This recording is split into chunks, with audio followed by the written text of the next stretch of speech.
నమస్తే, welcome to Chandu RK news. నేను మీ ఆదిత్య. ముందుగా బులెటిన్ హెడ్లైన్స్.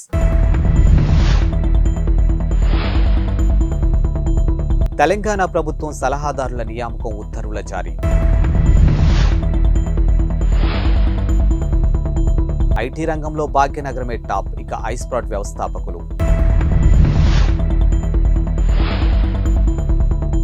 షికారు కోసం భార్యను బీచ్కు తీసుకెళ్లి నీళ్లలో ముంచి చంపేసిన భర్త. తెలంగాణ ప్రభుత్వం సలహాదారులను నియమించింది. ఇక నలుగురు సలహాదారులకు అవకాశం కల్పించింది. ఇక సీఎం రేవంత్ రెడ్డికి సలహాదారుడిగా మాజీ ఎమ్మెల్యే వేం నరేందర్ రెడ్డి నియమితులయ్యారు. ఇక ఎస్సీ, ఎస్టీ, బీసీ, మైనార్టీ శాఖలకు సలహాదారుడిగా షబ్బీర్ అలీ, రాష్ట్ర ప్రభుత్వ ఢిల్లీ ప్రత్యేక ప్రతినిధిగా మల్లు రవి అవకాశం కల్పించారు. హర్కరా వేణుగోపాల్ రావుని ప్రోటోకాల్ ప్రజా సంబంధాల ప్రభుత్వ సలహాదారుడిగా నియమించారు. ఇందుకు సంబంధించినటువంటి నియామక ఉత్తర్వులను ప్రభుత్వం చీఫ్ సెక్రటరీ శాంతికుమారి జారీ చేశారు.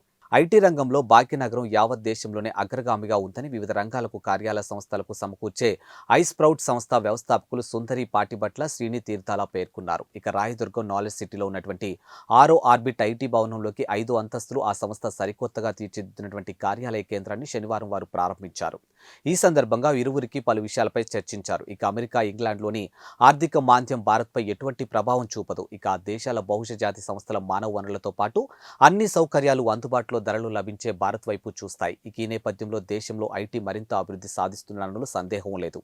కోవిడ్ నేపథ్యంలో ఐటీ సంస్థలు ఇంటి నుంచి పనులు చేయించిన పరిస్థితులు చక్కబడడంతో తిరిగి కార్యాలయాల్లో ఉద్యోగులు కార్యకలాపాలు ప్రారంభించేలా చూస్తూ ఉన్నాయి. ఈ క్రమంలోనే ఐటీ కార్యాలయాల స్థలాలకు గిరాకీ పెరిగింది. ఇక నగరంలో ఏటా ఐటీ సంస్థల కార్యాలయాలు విస్తీర్ణం రెట్టింపు అవుతుంది. కార్యాలయాల సాంద్రంతో బెంగళూరులో ముందంజలో ఉన్న కార్యాలయాల వినియోగంలో మాత్రం హైదరాబాద్లో అగ్రస్థానంలో ఉందని పేర్కొన్నారు. ఇక 2017లో నగరంలో 11,000 చదరపు అడుగులతో ఐస్ప్రౌట్ సంస్థ ప్రారంభించాం. ఇక నేడు 10 లక్షల చదరపు అడుగులు అధిగమించింది.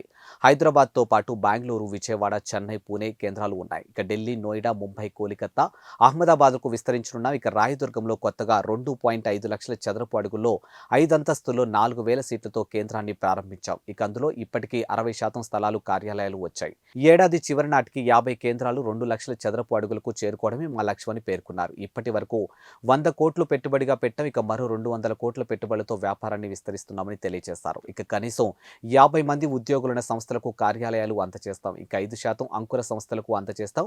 వివిధ దేశాలకు చెందినటువంటి బహుళ జాతి సంస్థలు తమ కేంద్రాల్లో కార్యాలయాలు ఏర్పాటు చేశాయని తెలిపారు.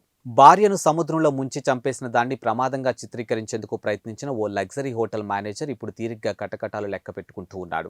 దక్షిణ గోవాలో జరిగింది ఇక ఘటన. ఇక నిందితుడు గౌరవ్ కటియార్ తన భార్య దీక్షా గంగ్వార్ను కాంబోడియా రామా బీచ్కు తీసుకెళ్లి అక్కడ ఆమెను నీళ్లలో ముంచి చంపేశాడు. అయితే ఈ ఘటన వీడియో తీసినటువంటి ఓ వ్యక్తి దాన్ని బయటపడడంతో దారుణం వెలుగులోకి వచ్చింది.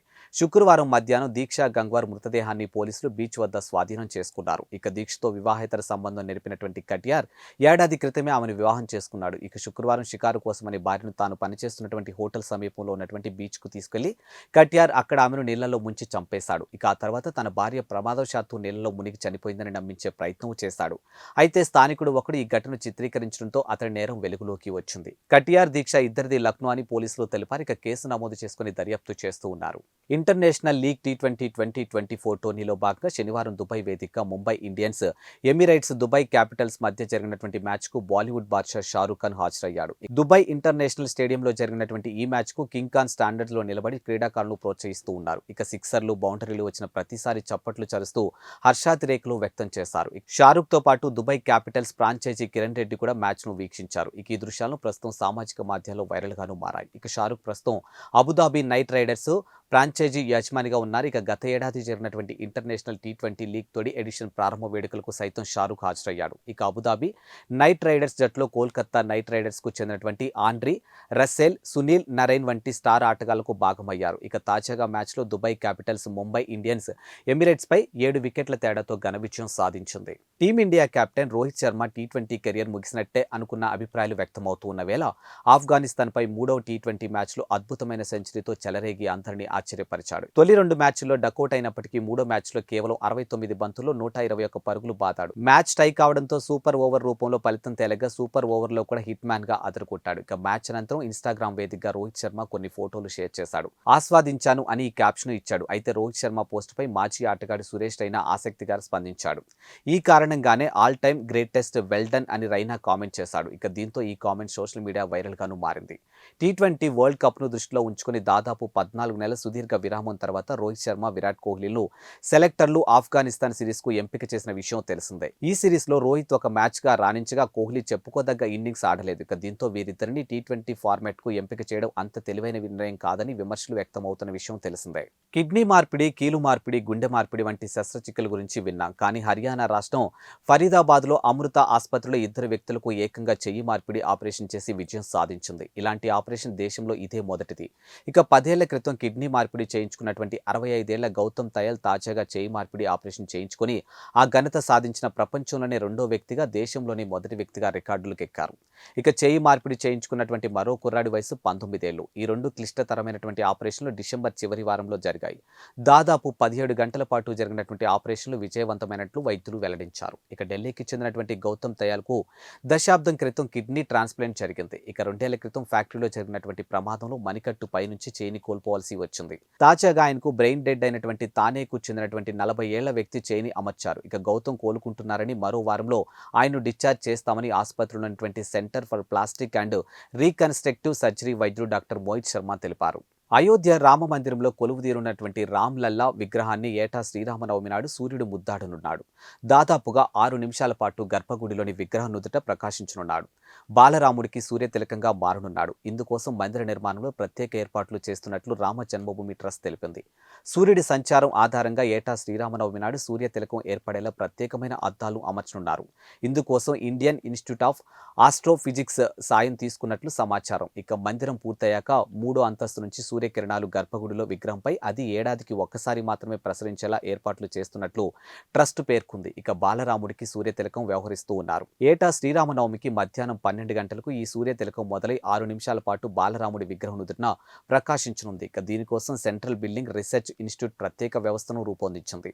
దీనికి అవసరమైనటువంటి వస్తువులను బెంగళూరుకు చెందినటువంటి ఆప్టిక్ సంస్థ తయారు చేసి ఇచ్చింది. రామ మందిరం 3వ అంతస్తు నుంచి గర్భగుడిలోకి విగ్రహం పైకి సూర్యకిరణాలు ప్రసరించేలా కటకాలు, అద్దాలు, గేర్ బాక్సులు, గొట్టాలు అమర్చనున్నారు. ఇక చంద్రమాన తిథికి అనుగుణంగా ఏటా శ్రీరామనవమి నాడు మధ్యాహ్నం 12 గంటలకు విగ్రహం నుదుటిన సూర్యకిరణాలు ప్రసరిస్తాయి. కాగా రామ మందిర నిర్మాణంతో పాటు ఈ ప్రత్యేక వ్యవస్థలోని ఎలాంటి ఉక్కు, ఇనుము, బ్యాటరీ, విద్యుత్ వాడలేదని టెంపుల్ ట్రస్ట్ వెల్లడించింది.